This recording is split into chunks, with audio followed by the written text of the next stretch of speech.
Good day guys, ito nga pala yung gagawin natin guys. Narebukadahan ko na ito guys, tapos nilagyan ko na ng bakal na dawis para mas matibay ito guys.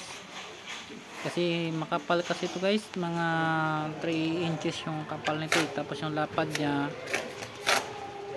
19 centimeters. Kaya kailangan talaga nating lagyan ng rebukada at saka bakal guys, para may mas makapitan yung halo natin.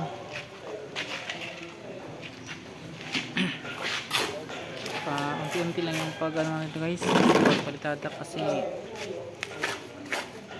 para matuyo muna yung una nating palitada, yung una nating tapo ng halo dito sa overhead, either ng ano to guys, ng bintana.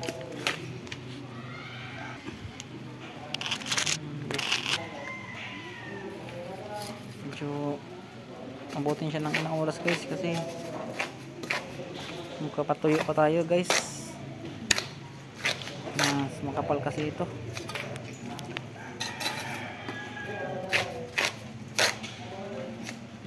Kailangan mo natin patuyuin yung una nating pinantikit na halo, tsaka bago nating patulan ng another na ano guys,